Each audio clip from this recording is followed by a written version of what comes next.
Le conflit en Ukraine est au cœur de vives tensions entre les États-Unis et l'Europe. Donald Trump a annoncé aujourd'hui la suspension de l'aide militaire américaine. En France, les réfugiés suivent au jour le jour ces tractations. Reportage à Poitiers avec Marine Nadal et Stéphane Hamon. Là, vous jouez avec la vie de millions de gens. Volodymyr Zelensky, malmené Vous par jouez Donald avec la Trump à la Troisième Guerre Maison-Blanche, mondiale. l'image a fait le tour du monde et a profondément choqué les Ukrainiens, comme Victoria Kovalchuk. Elle, qui a fui la guerre dès les premiers jours avec son fils, partage l'analyse faite par la presse ukrainienne.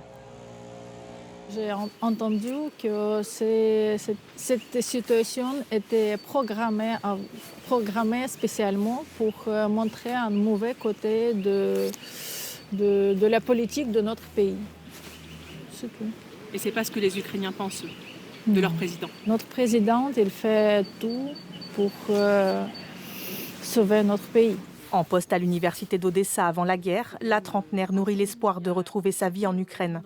Mais le plus grand port du pays est encore souvent la cible de l'artillerie russe. Victoria est inquiète pour ses proches. Ma mère, mon beau-père, c'est ça, c'est très important pour moi.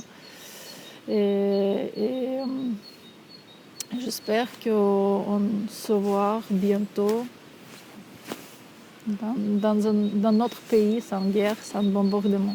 Partager des moments en famille, c'est ce qui manque aussi à Taïsia Bondarenko, encore plus depuis la naissance de sa fille. Je voulais vraiment que ma famille fasse connaissance avec Emma, pas que sur les photos et vidéos, mais en vrai. Et donc aujourd'hui, ça reste impossible. Seule sa mère a pu lui rendre visite. Chef de service dans un hôpital proche de Kharkiv et des zones de combat, elle a bénéficié d'une permission de 15 jours.